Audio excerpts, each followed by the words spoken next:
Hello and welcome to another episode of the Alex Nitzberg Show. I'm Alex Nitzberg, and it is almost time for the Iowa caucuses. It's been leading up to this for a while, but on Monday, we're finally going to have the first contest in the Republican presidential primary process, the Republican presidential nominating process. So it's happening. So I want to talk about some stuff along those lines, and I will be talking about a number of issues. But thank you for joining me. Don't forget to give it a thumbs up if you enjoy the show. Let me go ahead and get right into it. So first of all, Senator Mike Lee of Utah, Republican, he has endorsed Donald Trump. Now, notably, he endorsed Trump, but like I said, before the Iowa caucuses, which are coming up on Monday. And you can see here, he said, "I endorsed Donald Trump, whether you like Trump or not. Americans face a binary choice. Biden refuses to enforce our border, prosecutes his opponents, and embraces policies that make life unaffordable for hardworking Americans. I'll take the mean tweets. I choose Trump." Here's the thing. I disagree with Mike Lee in the sense that during the general election, when it looks like most likely Trump will probably end up becoming the Republican nominee and he's running against Biden, then you could say there's a binary choice. I mean, discounting, obviously, RFK Jr. possibly being in there. But the point is, RFK Jr. wouldn't win even if he's in there. So there is a choice. But right now, there is not a binary choice right now. Okay, conservatives, Republicans have a chance to elect somebody besides Trump because we have the primary, which hasn't even started yet in the sense that, it started because people are campaigning, but the first contest in Iowa is on Monday.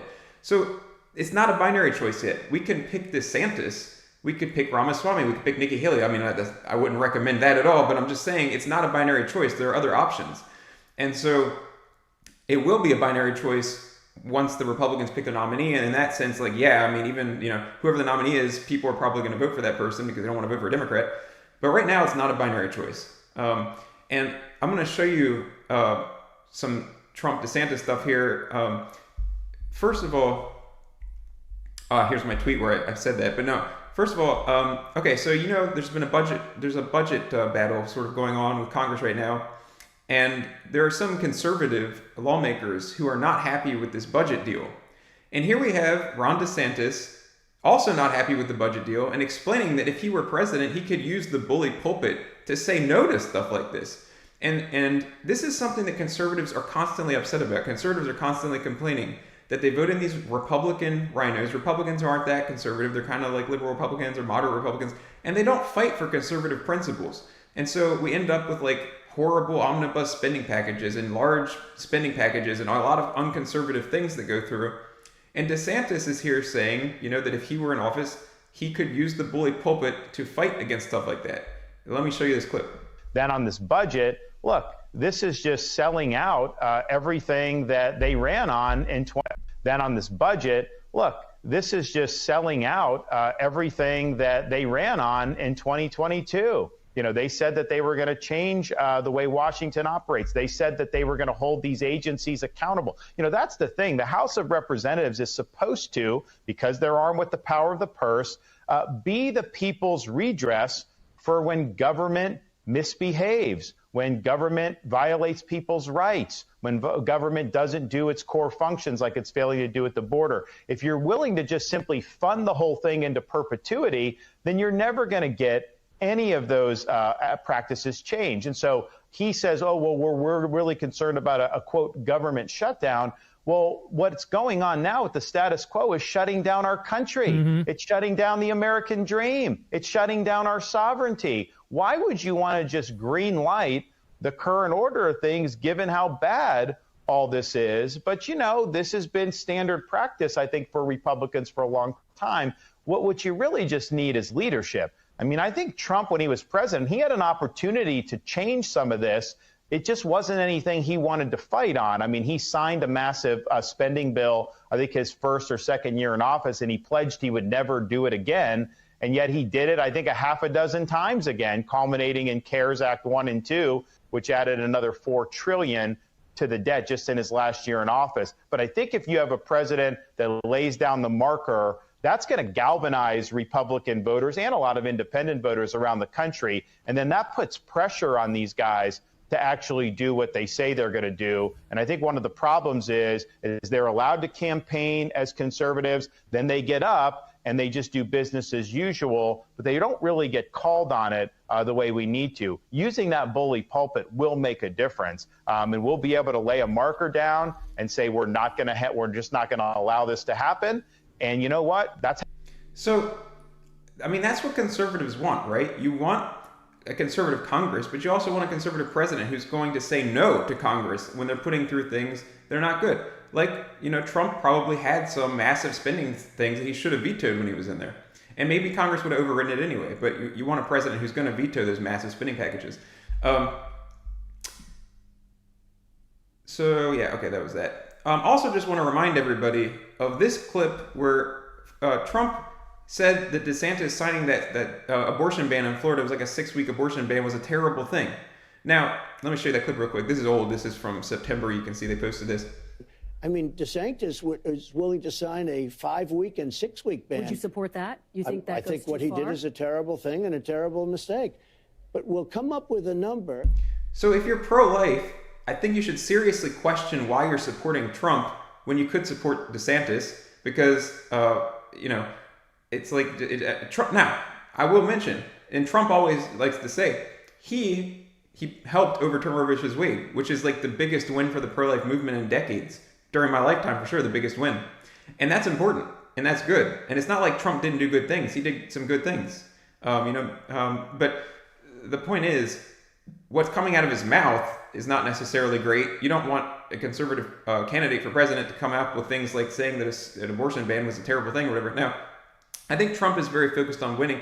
I think he wants Republicans to win elections, and he thinks that if you're too, basically like hardcore on the abortion thing, if you're too pro-life, I guess you could say, too anti-abortion, then he thinks that'll cost Republicans elections.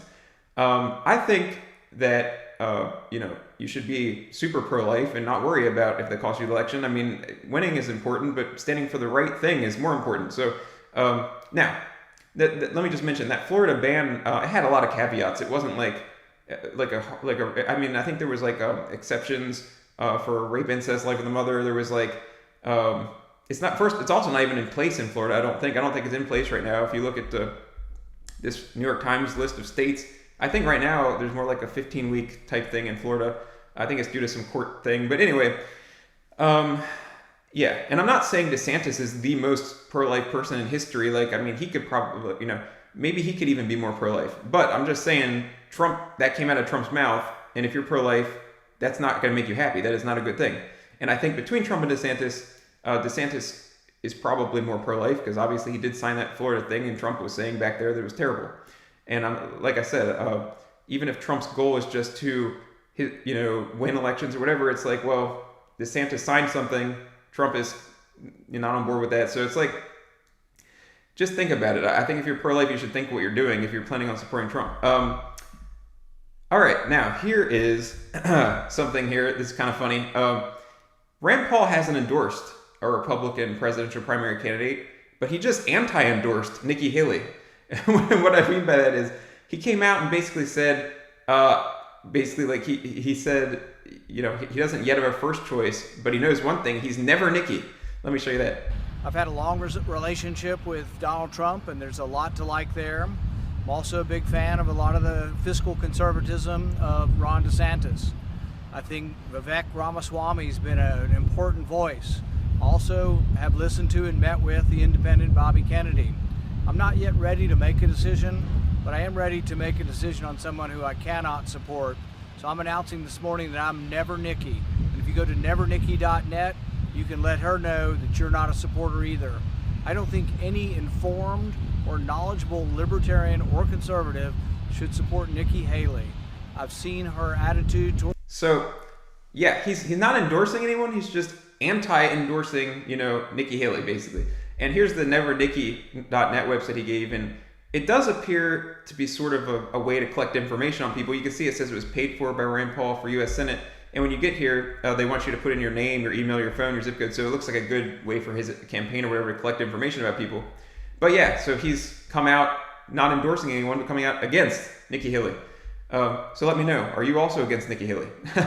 I would obviously, if I had to pick between Trump DeSantis, Ramaswamy, and Nikki Haley, she would be at the bottom of my list there. I would prefer any of them first. All right, so here is the Real Clear Politics with all the polls and stuff.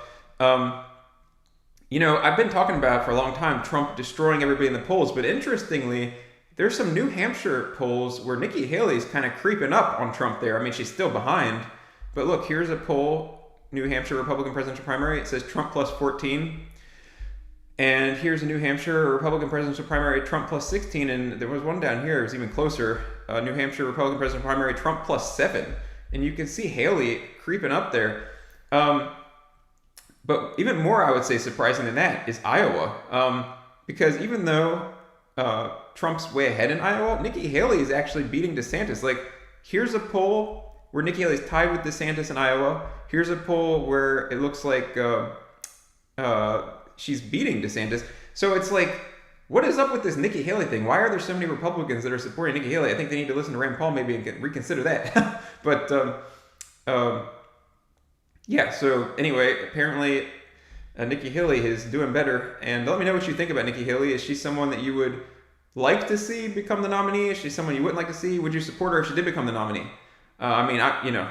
She wouldn't be my choice, but if it was her and Biden, I'm definitely voting for her. But I mean, not definitely in a primary. And that's the point I keep pushing. A lot of people want Trump. And I'm like, hey, I think DeSantis could be better. But if Trump is the nominee, then I'm going to want Trump too, because I don't want a Democrat, whether it's Biden or whatever. I don't want a Democrat in office. And Trump, it wasn't like, he did good things when he was in office. And I'm sure the situation in the country would be better if he was in office. But this is not the general election, and Trump hasn't actually won yet. Conservatives still have a chance to choose DeSantis or choose Ramaswamy, or whatever. I mean, you have options. You don't have to pick Trump right now. You can pick DeSantis or whatever. So, all right. So real quick here, Christie dropped out. He had no chance to begin with. If you've been watching this channel for a while, he's not a good conservative. I did a video about him and something he said at the one of the debates before about the transgender thing, I think. And yeah, he was not a good choice for conservatives, but he has dropped out of the race, which actually might help Nikki Haley. We'll see what happens with that. But that happened. Also, I just wanted to point out to you, if you've been paying any attention to the border issue at all for the last years and years here, that one of the problems with the lack of border security at the nation's southern border is the fact that there is, human smuggling, human trafficking that goes on there. And the Biden administration has obviously failed to secure the border and is, we have this border crisis with, tons of people and coming across and just, it's not being properly dealt with. We have the Department of Homeland Security here encouraging people the other day to wear blue clothing in order to basically fight human trafficking, to raise awareness about human trafficking. And it's like the government, the Biden administration, the Department of Homeland Security needs to secure the border. That is what you need to do to fight human trafficking. This wearing blue thing seems a little ridiculous because it's like the government's urging people to wear blue to raise awareness for human trafficking. The government needs to secure the border and stop the human trafficking. So, yeah, that's going on. And that also ties into what I was talking about before when I said, I'm making this argument hey, maybe DeSantis is a better choice than Trump. But obviously Trump is a better choice than Biden. So if it ends up being, DeSantis would be, I'm sure, good on the border too. But obviously if it ends up being Trump and Biden, yeah, you need to vote for Trump. But we're not there yet, and you have a choice. So, but yeah, with the border thing, the Biden administration is a mess. Al Gore, a former vice president of the United States, climate alarmist, obviously, he apparently has been on the board of Apple. He's been on their board of directors for around 20 years. And according to this Apple thing press release here, it says that the board has a long-standing policy that directors generally may not stand for re-election after reaching age 75.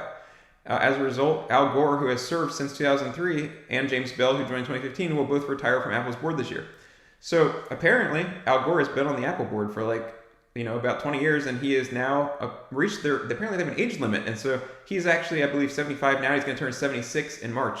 So yeah. Also, just FYI, Al Gore is on the board of trustees for the World Economic Forum. Just FYI on that. Okay, so I like airplanes, and I thought this was pretty interesting and cool. There's this Lockheed Martin tweet. It says, "This is the X-59, a single-seat X-plane aiming to reduce the sound of the sonic boom to a mere thump. It opens the possibility for commercial supersonic flights over land, which has been prohibited since 1973. Be on the lookout for the first flight." Or it says be on the lookout for first flight.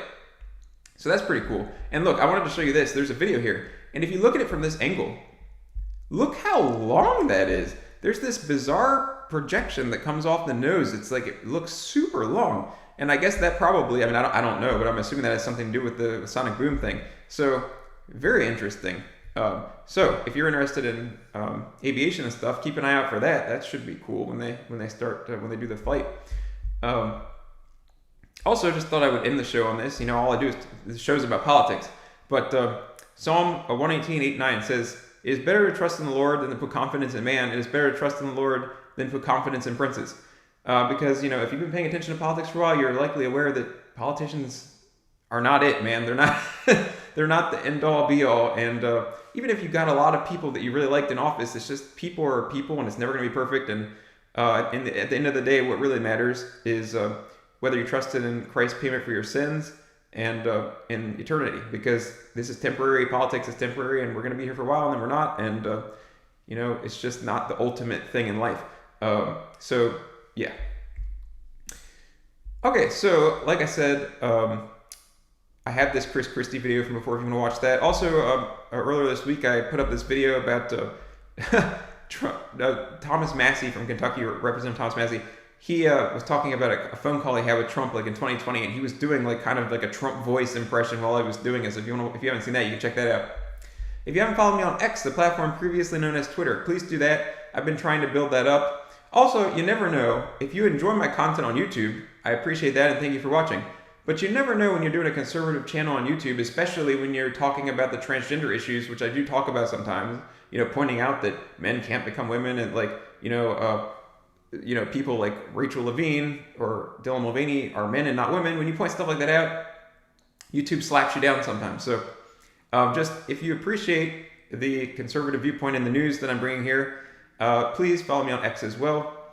And I will see you guys for the next episode next week. I do live episodes Saturday at about 3:30, and sometimes I post non-live episodes in the middle of the week as well. I should note, because the Iowa caucus is on Monday, I will probably make something about that. Just put it up, maybe a short or maybe a little short video on Monday after I get off of work to put something up about that. And I do write for the Blaze, so you can you can check out what I'm writing for the Blaze on Monday as well. I don't get off work till late at night, so I'll probably write about it on the Blaze before I ever get to make a video. But I'm sure you guys, if you're interested in politics, you'll be paying attention to that anyway. So thank you for joining me, and I will see you next week. Have a great weekend. Bye-bye.